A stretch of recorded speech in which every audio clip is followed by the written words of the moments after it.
closer to home, Malaysia. Okay. Now there's this debate of we call it subsidy rationalization.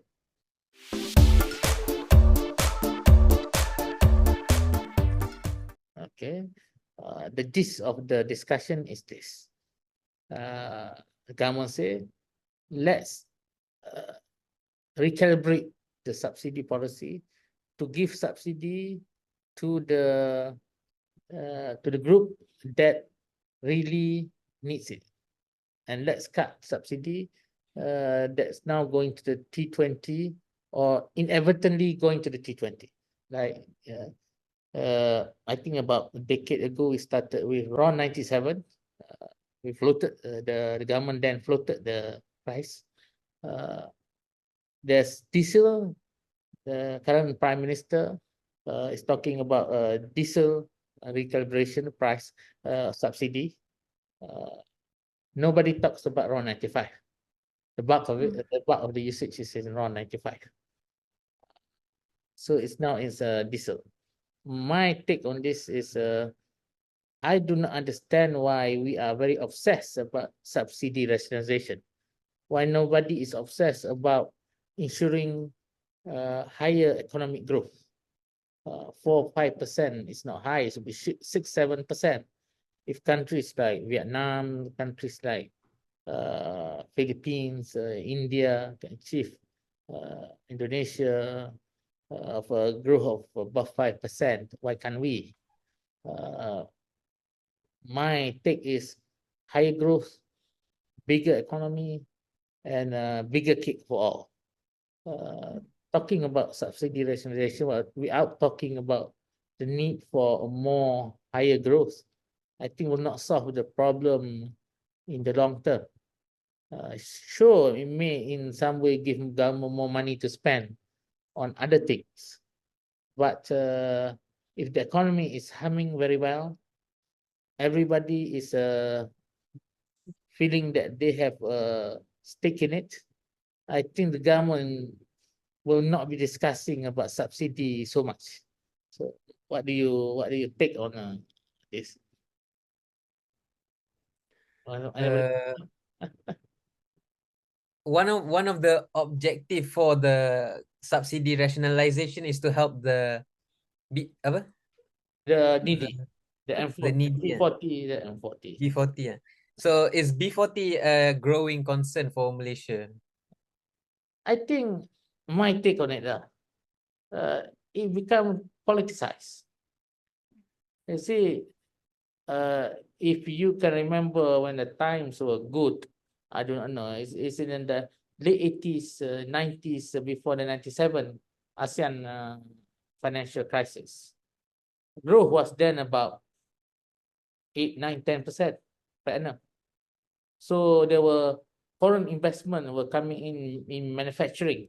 We then at the stage of transitioning from agriculture economy, because in the mid 80s, 84, 85, we had a recession because our commodity dependent economy got caught up because the price of commodity was very low, was down. So we got into recession. We recalibrated export-oriented economy, manufacturing. A lot of investment coming in, Japan and all, United States. So the growth was a phenomenon, 8, 9, 10% for almost a decade. Then nobody was talking about so much on subsidy because there were plenty of jobs, wages were rising.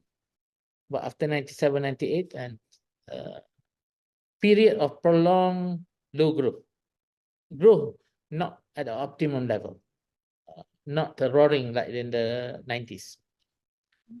So now that's why this obsession with subsidy rationalization, because need more money to spend on social spending, on social welfare. That is I think as I said, that is much okay. So the objective is to help the B40, right? Tapi there are rather than focusing on subsidies and all that, there's a lot of other more effective ways of helping the needy. And lately, ada this issue with the UITM and accepting non-Burmese. So, in like a small brief perspective on this is that maybe we should give equal opportunities for everyone lah through education. And kalau the government doesn't focus on their current macam structures and want to introduce more policies yang takkan necessarily ensure the welfare of the rakyat, then maybe there's not much point, or I guess, point or something or value in upholding this obsession dengan subsidies. It means we should the government should focus on other things to solve this problem and not be too stuck with this issue. Okay. Yes. Right? Can you explain just a bit more macam mana it will help the needy? I say, you see, our budget have been having problems since 25 years. It's a long-term problem because spending have outpaced income. So we are at the stage of deficit spending, phase of this spending. We spend more than we earn, so government borrow to cover the shortfall. Okay. Operating budget are getting bigger. Development budget wholly borrowed money now. So the theory is, if we cut subsidy, we don't spend so much on subsidy, the saving will be used to to help our financial situation. Our deficit will be smaller. Okay. But the other side, the flip of the coin is, if the government don't control its spending, this problem will also not solve itself. It must go in hand. Subsidy rationalization and cutting of government spending. If you don't do both, you are going to end at square one. But that's what is your thought on that? I think my knowledge of this is too shallow, but what are the disadvantages kalau buat this subsidy rationalization? The worry is cost of living will increase. Cost of living. You subsidy, cost of living increase. That's the worry. Even if the government recalibrate it to such a level that it is very targeted, there is bound to be some cost of living issue involved. If it involve fuel, say for example. So that is the general discussion. But my take is why we are delving into putting ourselves into this pigeonhole of discussing subsidy rationalization, when we should be discussing about how to grow the economy more stronger, grow the economy more faster, make the business environment in Malaysia more less expensive. Okay, so that new businesses can be set up, people will invest in setting up new businesses, expanding their current businesses. Foreign investors will come in because cost is at a very controlled level, and cost is not too high compared to the region. Also, human resource is the best in Malaysia. The business environment, investing environment is the best. We should be concentrating on that rather than on this obsession with subsidy rationalization. The government should do it in some way, but still the focus should be on other things, making Malaysia shine again as a place where you can start your business, expand your business, foreign investment can come in, domestic investment can flourish. That's So it's about getting your priorities and basics right. Is increasing GDP the same thing as what you said, or Yeah, increasing GDP is one. Yeah, you must. We have been growing. Say the first quarter is at 4.2%, as compared to the Philippines, Vietnam, and Indonesia is 5%, above 5%. Mm. So it's first quarter. So if they can do it, for last year we grown at less than 4%. They have grown above 5%. So there must be a reason why business environment in these countries is okay. So we have the basics there.